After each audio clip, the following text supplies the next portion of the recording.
Questão 51. A célula fotovoltaica é uma aplicação prática do efeito fotoelétrico.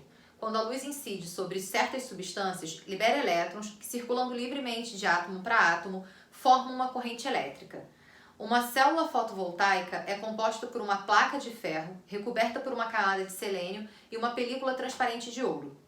A luz atravessa a película, incide sobre o selênio e retira elétrons, que são atraídos pelo ouro, um ótimo condutor de eletricidade. A película de ouro é conectada à placa de ferro, que recebe os elétrons e os devolve para o selênio, fechando o circuito e formando uma corrente elétrica de pequena intensidade. O processo biológico que se assemelha ao descrito aí nesse caso, a célula fotovoltaica ela vai permitir a absorção da energia luminosa para converter isso em energia, em outro tipo de energia, que especificamente seria a energia elétrica.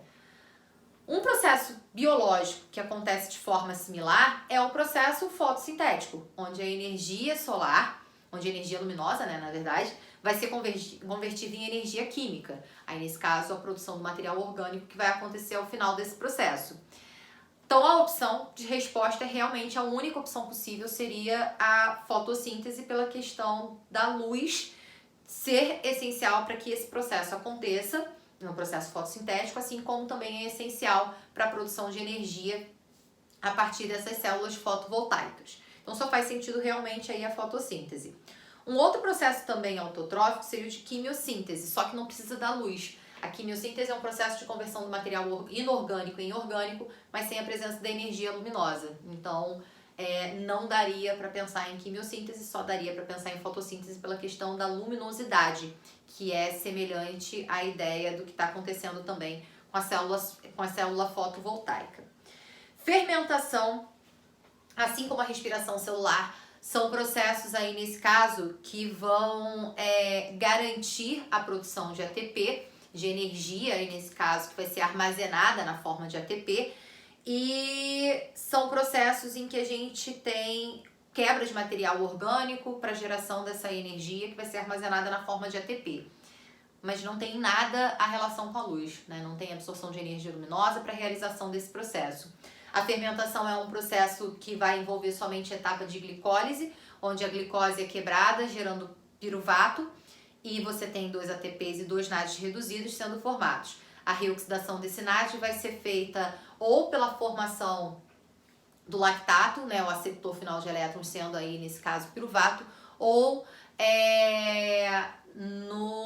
na produção do etanol, através, aí, nesse caso, do acetaldeído, que ele atua como aceptor final de elétrons.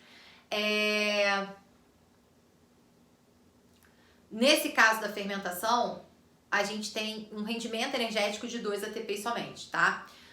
No caso da respiração celular, é um processo de quebra completa do material orgânico, onde você tem a glicólise, ciclo de Krebs e a cadeia respiratória. Na verdade, para ser mais específica, a glicólise, a oxidação do piruvato, ciclo de Krebs e a cadeia respiratória. A gente consegue, aí, nesse caso, aumentar o rendimento energético através da reoxidação de NADs e FADs na cadeia respiratória, que vão garantir um aumento na produção de ATP nesse processo. O rendimento energético passa a ser de 38 ATPs, ao invés do que a gente via lá na fermentação, que é um processo que só envolve a glicólise, né, e que vai ter, por isso, a produção de somente 2 ATPs. E o outro que ele coloca, hidrólise de ATP. Hidrólise de ATP é a quebra da molécula orgânica que armazena energia entre as suas ligações de fosfato. Então, aí nesse caso, a célula fotovoltaica ela não está liberando uma energia que está armazenada nela. Ela vai ter a absorção da energia luminosa, a produção dessa energia que vai ser convertida em energia elétrica. Então, semelhante a isso, né, por conta da absorção da energia luminosa, a gente teria então a letra A, fotossíntese, como resposta correta da questão.